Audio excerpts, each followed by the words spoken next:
This is the Haulin Assets podcast, where we show you how to start and run your own trucking company. Ever wanted to go out on your own? Follow Chris as he goes through the highs and lows of running on his own authority.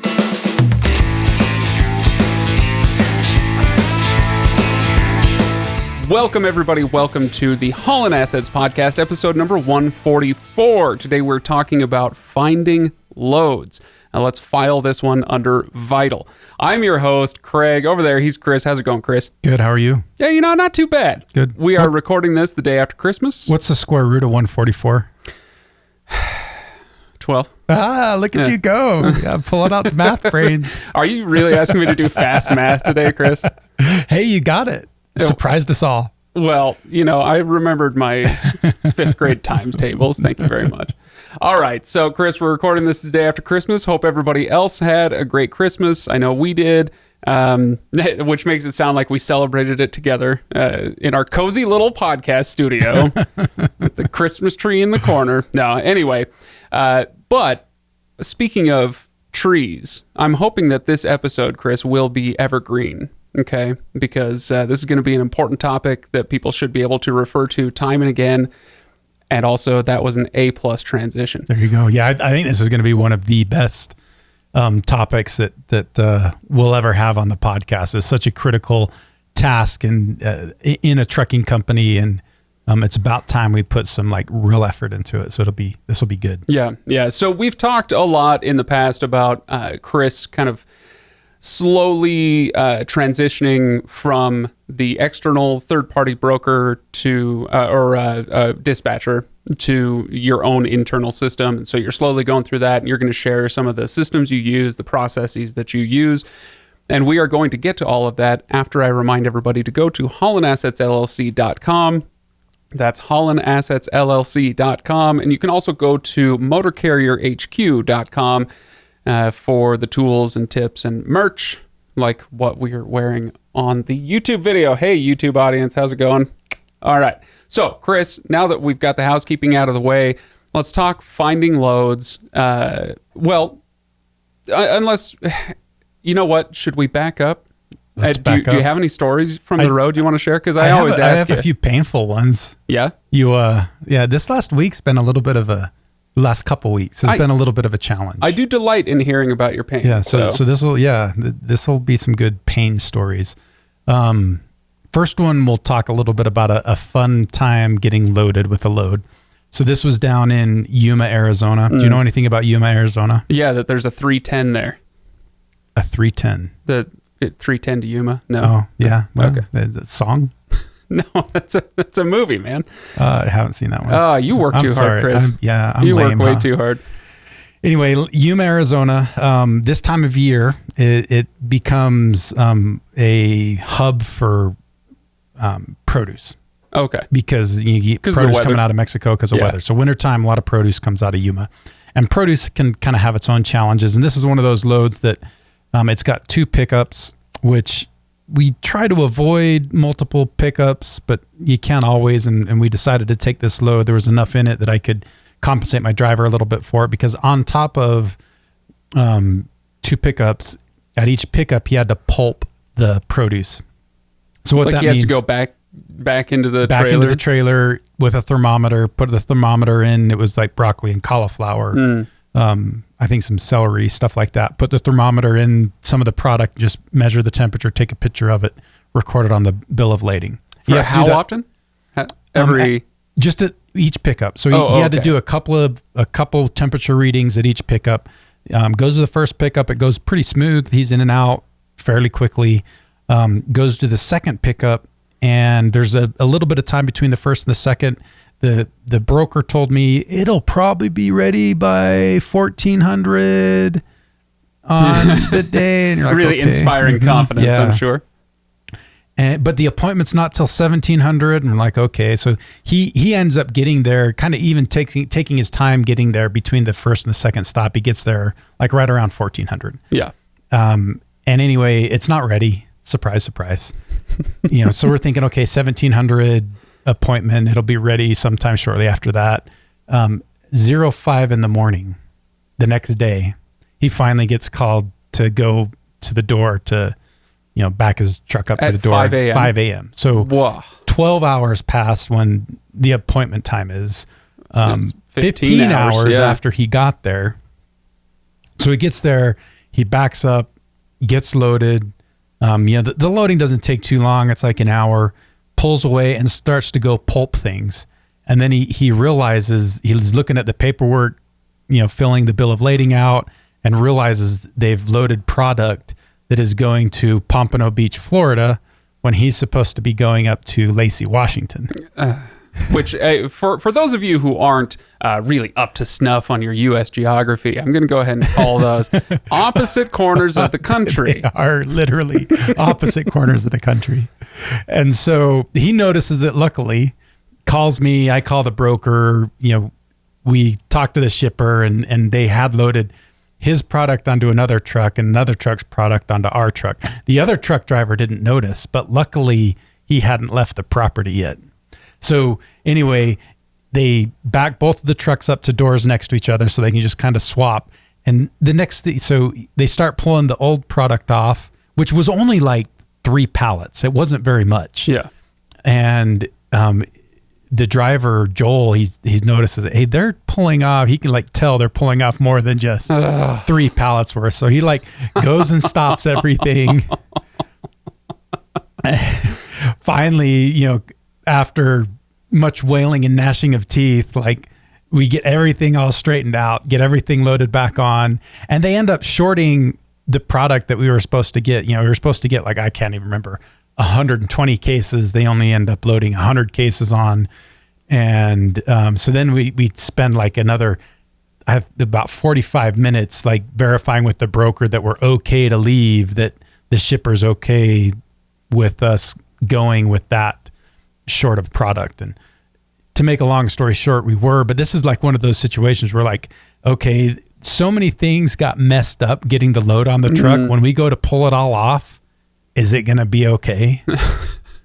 And luckily was it? It was, oh, okay. Yeah. But it ended up making an anticlimactic ending to the story. I was hoping that there were going to be some hidden bombs or it's something spicy and exciting. Yeah, no, I don't want hidden bombs on the truck. I'm not saying you should want it. I just want the story. No, but we did end up getting layover, but that load ended up getting delivered 24 hours later because it took so long to get loaded, which, hurts the revenue on the truck. Right. And okay. First of all, that sounds painful and awful, but speaking of missing out on revenue on a truck, you were saying something about truck number 4 having issues. Yeah. So then truck number 4, this is even worse. Truck number 4 has had a rough month. It's the one that had the issue in El Paso, which the differential blew. Oh yeah, yeah. Mm-hmm. Finally get it back home, and get it back home after going through the rental, then going back down, picking truck number 4 back up, and it does a little ring route, gets back up into Idaho, Twin Falls, where the driver lives, and it was having a little bit more a sensor type issue. And so we decided to drop it off at the shop to have them look at that as well. And so this is on a Friday. It gets dropped off after, this is less than probably 2,000, maybe 3,000 miles that it's driven since the differential's been replaced. And the sensor on the differential's going crazy. Oh. And so it gets dropped off on Friday. They told us, we'll try to look at it over the weekend if we can, but probably not, more likely till Monday. Monday comes around. They say they're diagnosing it. Give us a few little blah, blah, blahs. Nothing, haven't found anything. Fast forward, it's not till finally on Friday that they've Thursday, Friday, after we get all the management involved, we just kept getting a runaround. We're diagnosing it. To make a long story short, there was a wiring issue, and then they get the wiring issue fixed, and then we kind of go through the same issue with a bunk heater. The bunk heater was having issues too, and the bunk heater's it's a pretty simple piece of equipment that keeps the truck cabin warm when the truck's turned off, and they spend 8 hours diagnosing it to finally decide it just needs to be replaced. Wow. Yeah. So $1,000 worth of labor to replace a $1,500 part. And so you're almost spending as much in labor as what the thing's even freaking worth. So to make a long story short, we end up getting it replaced, complain about the price tag, and they kind of comp us for some of the time. Yeah, it's like one of those things that it shouldn't be that hard to fix. Anyway, so that truck ends up stopped for almost a whole week. Really Friday through Friday, because we weren't able to pick up the load that truck was leaving on until Friday. So on Friday, driver gets in the truck, drives it to where he's picking up his load, gets there, and the suspension airbag on it has a hole in it. Oh, we're not done yet. Don't start. Hold your laughing till the end. I don't like these stories anymore, Chris. It's too much. It's too much. Yeah. So airbag, we get it loaded. A mobile mechanic that we use a lot, real close by, goes and patches it up. Well, you replace the airbag, replaces the airbag. Truck finally gets on the road, like towards the end of the day. And this is one of our drivers that likes to run early in the morning. So mid-afternoon, roughly, he's on the road, starts driving 3 hours up Spanish Fork Canyon, Highway 6, one of the most dangerous roads in the country, and a coolant line explodes. So he's stopped on the side of the road dead, waiting for a mobile mechanic to come fix that. So... yeah, I get to laugh at you now? Yeah, now you can laugh. That's the end. That was the last of it. That's a brutal story. It was brutal. So that truck since then went all the way to Florida and is currently all the way back to California over Christmas with no issues. It's a Christmas miracle, Chris. Good like 7 or 8 days of no issues. It's been nice. It is a Christmas miracle. Well, all right. Speaking of Christmas miracles, should we actually get to our main topic? This is going to be a long episode because the episode itself, the topics, probably going to take a little bit of time. We've got a little time. We're going to devote a little bit of time to this. So we're going to be doing a few of these, right, Chris? This is episode 1 about finding loads, how you find loads. Yeah. But we want to make sure we're thorough with this. So we're going to be devoting not just a lot of time today, but multiple episodes to this, right? Yeah, probably.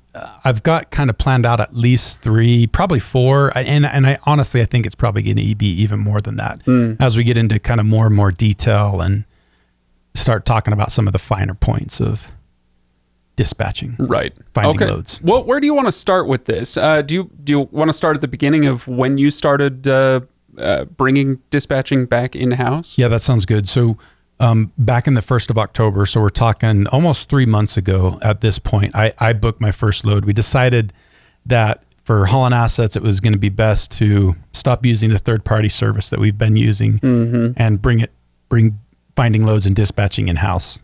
We just felt that with the expense savings and some of the other synergies we get, because we've already been finding a lot of our own direct loads out of Utah.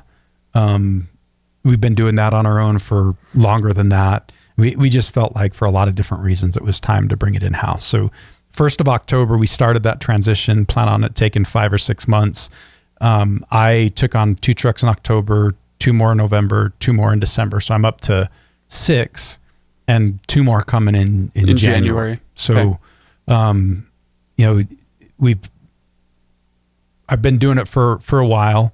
And this is not a simple thing, right? No. You're putting in a lot of hours on this. It's a lot of work. There's a reason why you were using a third party system for a long time. Yeah, there is a reason.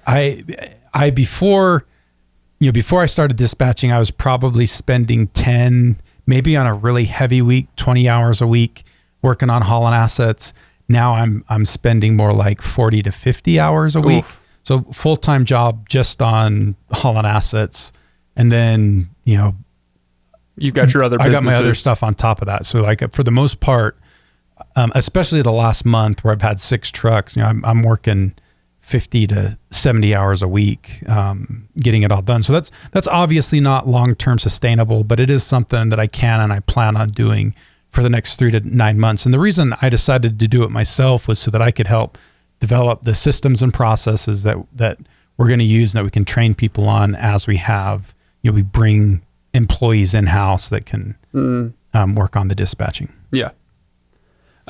Okay, so you're working on the dispatching. You're putting a ton of time into this. What has been we're going to dive into the specifics of what you're doing, what tools you're using and whatnot, but kind of high level, what have been the best and worst parts of it? Do you want to let us in on that? Yeah, that's a good question. Some of the best parts of it are it's giving me even more insight into the business and letting me make some tweaks and changes to help us, kind of get out of the funk that we've been in. We've been talking a little bit about, a little bit about the last year. Yeah. And talking about some of the minor tweaks we've been making, lots of little tweaks to make some big progress, big improvements, and getting more intimate knowledge with the whole finding loads process and dispatching is helping us make more and more of these little tweaks and changes. So that's like one of the biggest positives of doing dispatching in-house. It's not necessarily anything against the, previous dispatchers that we've been using. It's more that I've got more of a holistic picture of everything within the business. Like I know the profitability, I know the expenses to every detail. I know the trucks and the drivers and our shipper relationships, everything. And it with that complete picture, I can make better decisions and build those better processes. So that's been really good. One of the challenges is it's so time consuming. It's so fast paced. To do it well and to do it successfully, you've got to be just incredibly organized. You've got to be able to pay attention to detail. And that's why this podcast episode is going to be so important, because you have to have good systems to be able to do the job of finding loads and dispatching effectively. Well, let's dig right into that then. The systems that you use, let's just talk about what you've been doing the last 3 months. What systems do you have in place already that you've liked? So we'll start with just the very basics. So obviously to do this well, you've got to have a computer. Some people might say, well, I can do anything I need to from my phone. Technically, that might be true. In some ways you can, although there are some things, like we'll talk about load boards, that are much better on a computer screen than they are on an app on a phone. Right. And so in my opinion, you're going to do the best job if you've got a computer screen. And so I've got a computer set up, 2 monitors. I think 2 monitors is also another one of those things that you really, if you're driving in the truck and on the road, you can get little attachable monitors that can go on a laptop, so you can still have 2 monitors. And I think that's critical. If you go into the show notes, there's going to be a lot of info, a lot of links in the show notes to some of the things that I'm going to be talking about. But I've also included a picture of one of my computer setups at one of my offices, so you can kind of see what my setup looks like. Right. Now, okay, so you've got that because the load boards, that whatever else you're using, they operate better on a larger screen, preferably 2, so you can kind of juggle between the 2 of them. But are you ever using your phone like as a backup system, or, hey, I'm on the go and I don't have access? Or are you ever on your phone for this stuff? I am all the time. Yeah. And so it's good to have, you need to have both, because there are times when you can't be sitting at your computer and you want to be able to do as much as you possibly can from your phone. So a lot of these systems that we talk about are either going to have an app that you can use on your phone, or you're going to want to get something specific to the phone so you can do a certain function from your phone if you're not sitting at your computer. And as we go throughout the episode, I'll try to talk a little bit about where there are differences between what you're going to see on the computer versus what you can do on your phone. Right. Okay. Anything else on that kind of basic physical systems? But it goes without saying, you do need to have email. I recommend, like a lot of the times, trucking companies will use like abctrucking@gmail.com and just use a regular Gmail address. I mean, that's okay, but you're going to look way more professional, especially if you're going out after bigger brokers or shippers. If you can get a domain that's specific to you, and it's really not that expensive to do. So I would definitely recommend you get your own domain, and especially another one of the benefits of having your own domain is brokers and shippers are becoming way more leery of like Gmail addresses, because that's where like a company that's trying to perpetuate fraud, they're typically not purchasing a domain, right? Like setting up what looks like a legit entity. They're doing stuff through a Gmail address that they can get for free. They're doing it as cheaply and quickly as possible. Yeah. And so you're not committing fraud, dear listener, but you're potentially lumping yourself in with those who may be. Yep. At the very, even if it's not about fraud, it's hey, I'd rather go with somebody who's established, and you'll look a lot more established. Like you said, it's a professionalism. That one of my favorite people in the world is a beer brewer here in Salt Lake City, and he said something to me that I'll never forget, and that is aesthetics matter. And then he went on to explain what he meant in the beer industry, but that it has been applicable all over the place the last few years since he told me that aesthetics matter. You might not, you might wish it didn't, but it does. Yeah, and then the same thing, that perception of your business, that matters. Exactly. Yeah. And having a legitimate email address is part of that. Yeah. Okay, good. So that's your computer. What about, you're on the phone a lot, I'm sure. Yeah. How do you... All the time.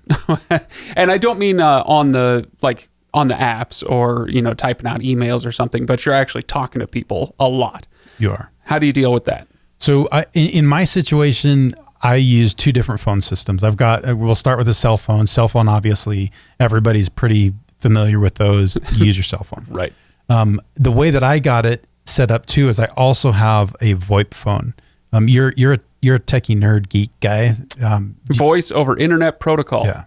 So see, now we're getting into acronyms I can know. Enough of this overland tax national base system stuff. I don't know all your fancy trucking acronyms, Chris. So why don't you explain what a VoIP phone system is? Voice over Internet Protocol. So basically, instead of using the radio signals from the tower being sent out, it's you're making a phone call over the internet. So anytime you FaceTime somebody, well, that's video included, but that's the same kind of deal, right? And so there are phone systems that are, for all intents and purposes, I mean, they work just like a regular landline phone system, and you can even text through them. Usually, one of the nice things, and one of the reasons I really recommend using a VoIP system is you can get VoIP systems that will automatically record phone calls. And then if a broker tells you something over the phone and then they renege on that later on, you're like, oh, well, listen to this phone call. You can hear yourself say it.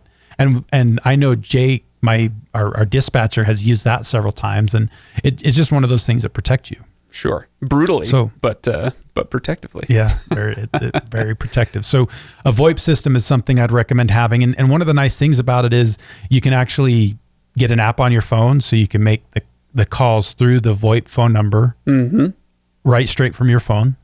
You can do it from a computer browser, so you can just, if you've got like a headset or something. Yeah, you use a regular headset. You can Bluetooth that to your computer, and you can speak right through it. You can text right from your computer, so rather than trying to do it with just thumbs, you can type a lot easier. So there's a lot of good reasons to have a VoIP system. And so the way that I use it, and if you're an owner operator, you're obviously not going to use it this way, but I use my VoIP system and my VoIP phone number for my interactions with brokers, because those are the calls I really want recorded.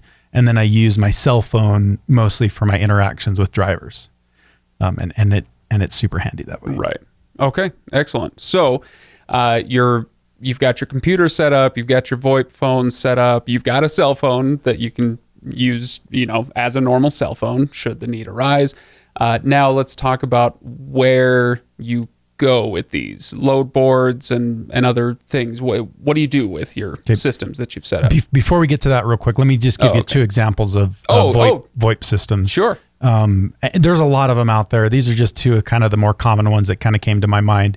Ring Central is one, and then Nextiva is it Nextivia? Nextivia. There, Nextivia. No, it's Nextiva. Yeah, something like that. Anyway, however you pronounce it, it's in the show notes with a link to their website. So, this episode brought to you by. We should ask them if we could be their sponsors. Do you think they'll take us up? No, I think they should be ours. Thank you very much. Yeah, there you go. We're not paying them to advertise their product. Yeah. All right. So you can go look in the show notes and you can find that there. Now we can transition to all right, to load boards. So now what do you do with all these systems? Biggest one that we access, one that's obviously super critical, is load boards. Right. And there's two load boards mostly that I use. there's a lot of like TQL, one of the bigger brokers, they'll have their own load board, but then they also post the loads onto one of the more general public load boards. So you've got lots of these little tiny load boards that different brokers and shippers and factoring companies have. And those smaller ones, typically the load may be posted on that smaller one, but it's also posted one of the bigger, more common load boards. And so the two biggest and what I think are the most common load boards that you should look at having are DAT, and truckstop.com. Also it's called internettruckstop.com too. But they've kind of shortened their name to just truckstop.com. Again, I'll have both of the links to these places online in the show notes. But let's talk a little bit about my experience with them. Yeah. So let's talk DAT first. DAT's probably the one, not probably, it is the one by far that I've used the most. I have both of them. And that's right DAT.com. Yep. Okay. I'm not sure I'm going to keep truckstop.com long term. Like I can't even think off the top of my head of an instance where I was able to find a load on it when I couldn't find as equally good a load on DAT. Okay. And so right now I'm paying for two. I planned on doing that for a while just to see if that's really, if I need both of them or if I can get away with just one of them. And I don't feel like I've given truckstop.com a complete full shake, like fair analysis yet, but so far I'm kind of leaning more toward just DAT. Yeah. Sorry, I'm going to keep calling. I know you say DAT, that's faster, but you can call it DAT. I'm calling it that so people remember what it is. There you go. So let's talk a little bit about some of the advantages one versus the other. DAT seems to have more loads on it. A couple of things that I really like about it too is with both of them, you can set up multiple searches and you can have searches going on. But one of the things I really like about DAT is you can turn an audible alarm on and off on it. So you can set load search parameters, and we'll have an episode later on where we'll kind of really dive into how I use the load boards. But one of the things I really like about DAT is that audible alarm. So I can set up search parameters, and if I want to, I can turn on that audible alarm for one or multiple of the searches that I've got running at the same time. And as soon as a new load pops onto that thing, it'll ding at me and I can be doing something else. I'll hear the ding and I can go back and I can see the specifics. Because to really do that, to do this well, like especially if you're in a place like Florida where loads go like that, you've got to call or email immediately. So this is reminding me, for anybody who hasn't used one of these systems before, it's like myself, it's reminding me of something like if you're job searching, you go on Indeed or Monster or whatever, and you upload your profile and your resume, and you can set your own parameters. This is the kind of job I want to do, right? So this is a similar thing, if I'm understanding correctly, where you go in and you set up who you are. I run out of here. I have these preferred routes. I'm willing to take this or that or the other. And once you have your profile set up, your parameters set up, then you can have it tell you when something matches. Is that about right? There's two ways to do that. Yes. You can load your truck info and say, hey, I've got a refrigerated truck in the Dallas area that's going to be available on the 26th. And then shippers can search for you and find it. I haven't found that to be particularly helpful. I was thinking not so much shippers per se, but just the system. If something matches, does it? Is that what you're talking about with the alarm? The other way you do it, yes. So the other thing that you can do is you go into the system and you tell the system, hey, I'm looking for reefer loads out of Seattle on the 26th. And then it'll pull everything available going out of Seattle. And you can narrow it down and say, hey, I want something that goes from Seattle to Salt Lake. Right. And then it'll only show you those loads that are from Seattle to Salt Lake on a certain day with certain weight specifications. There's other things you can do to kind of filter. Okay. Cool. Yeah, forgive me. I'm really getting down to the elementary basics here, Chris. So, okay. So let's keep going. What else do you like about DAT?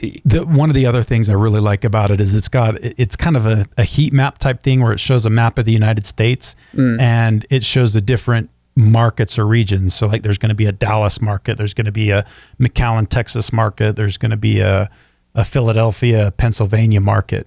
And it will show if there's more inbound loads or more outbound loads. So it'll show if it's a strong market for stuff going out or if it's a weak market for stuff going out in each one of those areas. So I can go in if I say, hey, I've got a truck that I'm trying to find a load out of Florida. I know Florida's a terrible place to get loads out of, but I wanted to send it to one of these hotter markets. What are the hotter markets? And then that'll give me an indication of where I might want to take one of those, where I want to take that truck. Got it. So that's both Internet Truck Stop and DAT have that, but I think DAT's is better. Okay. All right. Fair enough. That's once you've got all this set up, you've got maybe some possibilities out there. How do you organize all of your potential loads or whatever? I mean, I know how you love spreadsheets. Is it as simple as setting up a spreadsheet for organizing all this? It is. Yeah. Well, yes and no. So there's programs that are called a TMS, Transportation Management System. Oh, sure. You can use those, so we just used a spreadsheet for a while, and you can track all this with spreadsheets. And one of the nice things about spreadsheets is, they're really essentially free. Right. Google Doc or Google Sheets is free to everybody. Yep. And so it's super nice. You can use that. Doesn't cost you anything. Whereas you can buy other systems that are way more complicated, going to cost you $20 to $40 a month per truck, typically, depending on what you're doing. We just started using one of those when I started dispatching. And I really think if you've got any more than 5 trucks, you need to transition away from spreadsheets. If you've got less than 5 trucks, you can get away using just spreadsheets, but you're more likely to have errors. It's harder to stay organized. It's harder to stay on top of things when you've got the more trucks that you've got trying to do it all just through a spreadsheet. Right. This is a really common situation, I think, across a lot of industries. There are going to be free tools that will help you get started. But once you're really rolling, you're going to probably want to upgrade to something more robust. I mean, I see this in podcasting all the time. So, yeah, that makes a lot of sense to me. Yeah. Okay, so what else do you use for organization or in your TMS? One of the other things, and it kind of integrates with the TMS, that the TMS system, you can integrate the load board with, you can integrate QuickBooks with. Oh, nice. You can integrate your ELD with, and that's another one of the things I want to talk about. So you've got your electronic logging device, and that, most of those systems will show you where all your trucks are at any given time. So if you're dispatching multiple trucks, you can see where they are. You can make sure they're on pace to be to their delivery on time. It's a critical thing just so that you've got a good pulse on where your entire fleet is, what they're doing, and what do you use how things are going for your ELD? We use Motive. Okay. Used to be Keep Truckin'. They changed their name, rebranded to Motive. That's what we've used from day one, and it's a good, user-friendly, easy system. Drivers can use it. It's got a really good user interface. So I've liked it. It's been a good system. Okay. All right. Next up, what other systems fit into this, for lack of a better word, Chris, system? One of the things that you need to be able to do is you need to be able to digitally sign things. So whenever you contract a new load, there's 2 things that happen.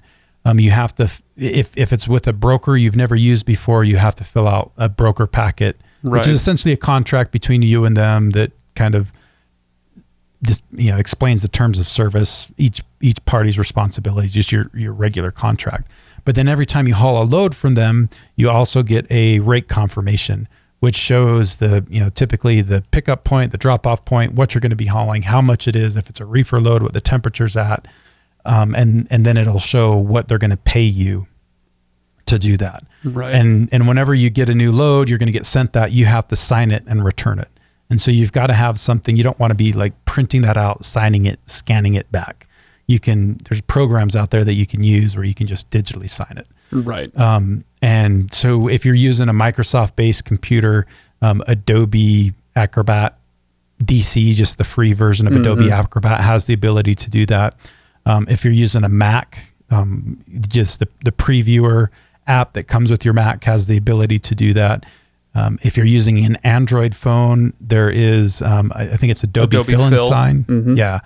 You can use that and you can do it straight from your phone. And then also iPhone just has, its native PDF viewer. You can sign stuff, just using your iPhone. So you've got to be able to have something so you can, because you're digitally signing stuff all the time. And this is not, again, with all of these things that we just listed, none of these will cost you anything. You need to be able to do it. You got to set it up, but it won't cost you.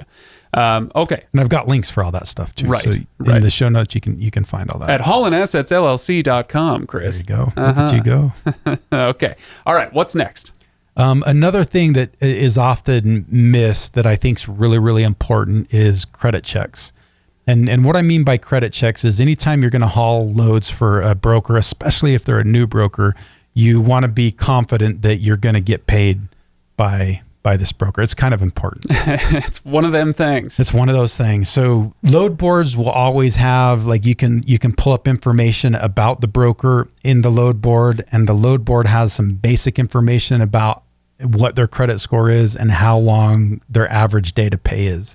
Is this an actual, like, FICO credit score, or is this kind of an internal industry score? It's an industry score, and it's based on, typically, mostly it's really done by factoring companies. Factoring companies have a central database that they all use where they report, this is how much this company's paying us every month, or how much in invoices we're receiving from them every month. This is how long on average they take to pay, and those kind of things.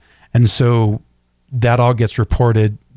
The load board somehow subscribe to either that or some similar information. And so they'll typically have a credit score and their average days to pay. The thing that I think is, like, I don't completely trust the load board credit score system because it doesn't seem to be as true to me. Like, I'm able to see on the factoring side a little bit more detail, and they always don't line up. And I trust what I can see on the other side a little bit more. And so is it because it's gameable? Like, companies can go in and kind of juice the numbers a little bit? I think, for instance, like, a lot of the times I will see the days to pay being vastly different. And the reason behind that is because this is my own opinion. Like, I don't know this for sure, but my suspicion is that if somebody selects a quick pay, where they, the broker can either pay you in normal terms, which is 30 days, or you can select quick pay, which is maybe 3 days, but then you're going to pay, a 3% charge to do that. Right. They're reporting a quick pay as a 3-day pay instead of a 30-day pay, where in reality you're getting that faster because you've paid for it. And so their days to pay may be 15, where that's half of them are paying, half of the clients are just taking it at full value at 30 days, or the other half are getting it quicker at 2 or 3 because they're doing the quick pay. And so to me, that's not really a realistic average days to pay of 14. So you're saying that the factoring companies' scores are treating apples and oranges like apples and oranges. Yeah. Okay. Right. And I just think it's a little bit more true. So if you're using a factoring company, most factoring companies are going to have, like, they're typically going to require you to go into their system. They've got essentially a credit request system where you'll type in the broker's MC number, or maybe their name and their address, and it will tell you if they're approved, what their average day to pay is, if they've got a credit limit with the factoring company. And I trust that information typically a lot more than I would the load board's credit systems. Yeah. Okay. So it's critical to have one of those things. That's a long answer for talking about credit scores, but you, again, like, we've talked about this in the podcast where we've gotten burned a handful of times taking loads and never gotten paid for them. And so you want to mitigate the risk of that happening as much as you possibly can. You're never going to eliminate it, but you want to be as sure as you possibly can when you contract with somebody you've never done business with before, that you're going to be relatively certain you're going to get paid. Right. And it's even not a bad idea with people that you do business regularly with to check them once a month and just make sure they're not running into some kind of financial problem and not paying their bills. Right. Before you run into that problem with them. Yeah. All right, Chris, after that, like you said, long answer about credit checks. Let's slow down, have a little small talk. Let's talk about the weather, Chris. Like two old men Should we just sitting on the porch? Talk about the weather. Well, this time of year, weather gets kind of dicey. I don't know if you've noticed that. No, I'm dealing with the weather is an important part of dispatching and finding loads, right? Especially last year, I still have PTSD from how much Wyoming I-80 got shut down because of bad weather. It was terrible. You know what? We needed the water out here in the desert, Chris. So I'm grateful for that. But woof. Oh, it was I-80 was I-70 as well. Forget about it. So this time of year, like I keep my eye on every day I'm looking at the weather, and there's a few different things that I look at. One of my favorites is the National Weather Service. They've got a website, again in the show notes, that will show you kind of what's going on across the country. You can see where it's snowing. You can see where the major storms are, so that you can plan your loads accordingly. Like sometimes, like if I know a load, let's take Salt Lake, leaving Salt Lake as an example. If I know there is a big storm coming across that's going to hit Wyoming, I'm probably going to try to avoid any load that goes like either into the Midwest or the Northeast, because then I'd have to go through I-80. But if I get something like say into Florida or into Georgia, where I-80 would normally be my fastest route, but it's not that many more miles or that much more time to go down south, hop on 40 and take 40 all the way across. And so I'm looking at that stuff all the time. Same thing about coming back to Salt Lake. I may look at that weather forecast and decide, hey, you know what, rather than going I-80, I'm going to do 70. Because this storm's going to miss 70, but it's going to nail I-80. So I'm looking at that all the time. Right. So the National Weather Service is obviously going to be have a large amount of coverage nationwide, showing you weather patterns and whatnot. If you want to get local, there are going to be some specific places you can go. Every state, every locality has their own things. I don't know that we need to get into the specifics on locals, but...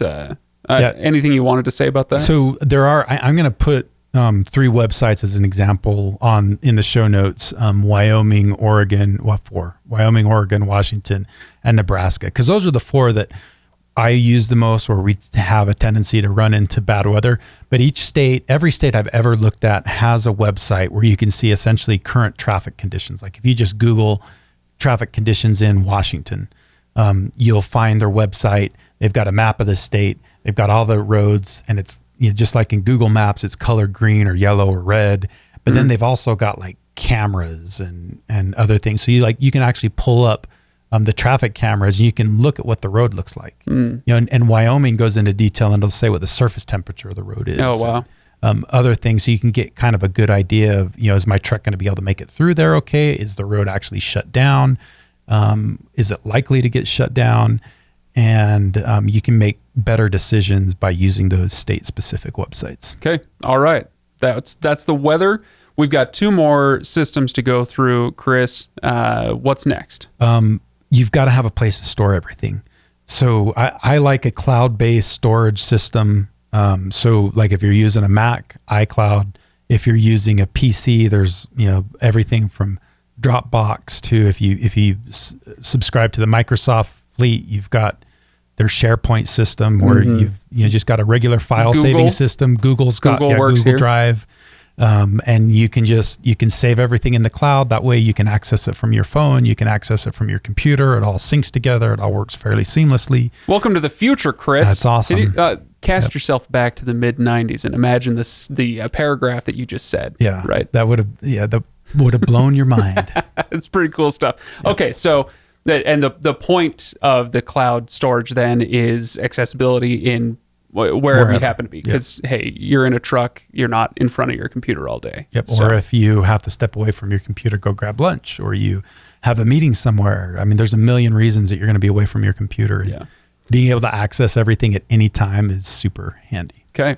All right. So a lot of these have been really hard, concrete, what's the word I'm looking for? Objective things. But The last category is the more subjective, your experiences. You need to keep track of your experiences, not necessarily just counting on other people's scores or, others' experiences with this or that company.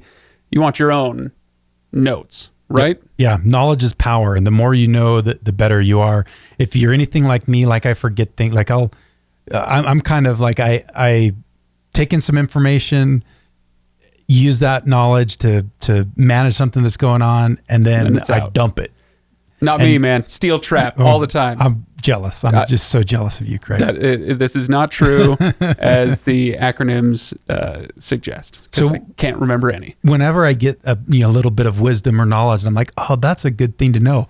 I'll go into a note system and write it down so that then I can go and use it. So the system, I've actually been using this for probably, I think when it first came out. Evernote is the system that I use.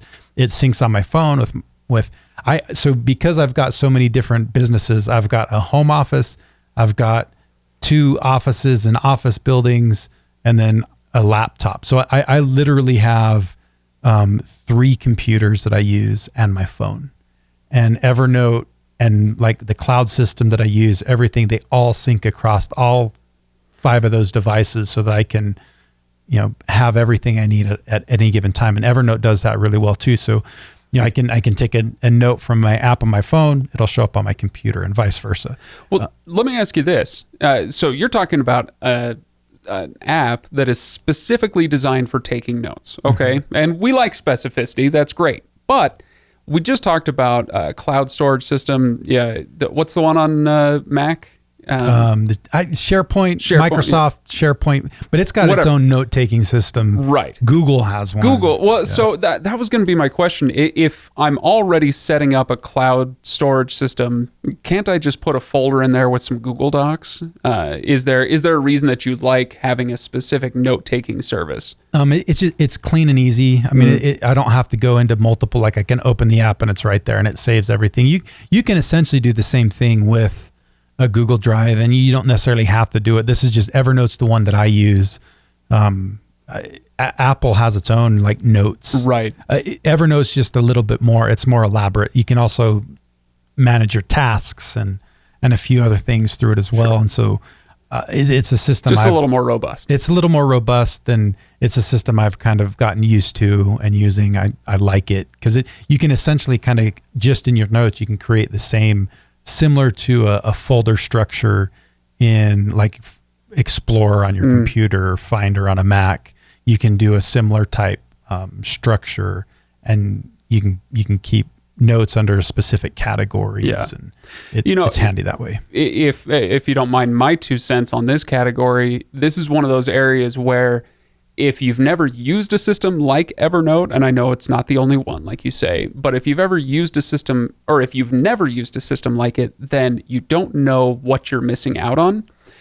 And you may like what you're missing out on. And so give it a try, because they do have the categorizations and the different tools that you're not going to get in a Google Doc.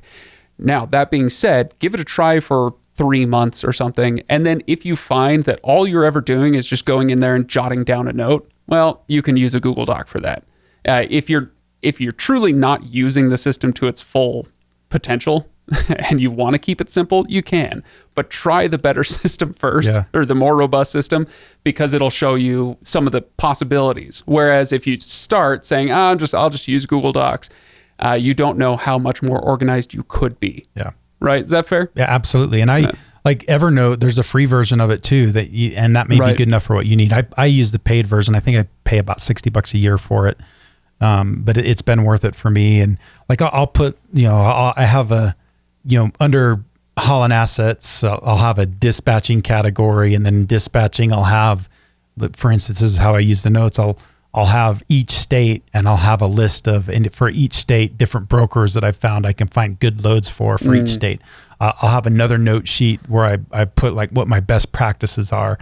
And, I talk about not being able to remember things. Well, whenever I bump into something where like, oh, that's something that's important that I want to remember, I'll jot it down in that note section. And then once every few weeks or once a month, I'll go in and read through that note section again. And that'll help remind me of, I need to remember to do this until it becomes a habit. As long as I put it in there in that note and I review the notes every once in a while, eventually it'll become a habit, or eventually it'll just be something that I remember. Yeah. Okay, Chris, that was 10 different systems that you use to organize the finding of loads. You'll notice we didn't even get necessarily to finding loads per se. This is all just setting up your system. But hey, that is the necessary step number one, right? Yeah. So any final thoughts on this one before we move on to another episode where we delve into those other topics? Again, it's just to summarize it. It's such a fast-paced thing. You have to pay attention to detail. You have to be organized, and so having these systems will help you do that. And it's critical. Okay. All right. So everybody stick around. Make sure that you are subscribed. If you're not yet, subscribe to the podcast, whether you listen while you're driving, whether you enjoy us on YouTube. And I do see you YouTube viewers. Make sure you're subscribed, because like Chris said at the top of the episode, we're going to be doing 3, 4, maybe more of these about how to find loads. So get your systems set up. If you've never done anything like this before, then I would say just copy everything Chris did. I'm dead serious. Copy exactly what Chris said and then tweak to your preferences, right? So get everything set up, and we will be back, I think, next month with some more information on finding loads and some numbers for December that I'm looking forward to. When we get to the December 2023 financials, we'll see how Christmas went. All that trucking that happens in December. We're gonna find out how it all went down. All right. Keep our fingers crossed. Absolutely. Chris, thanks for coming in, and everybody else, thanks for listening, and we will see you next time. See you, Craig.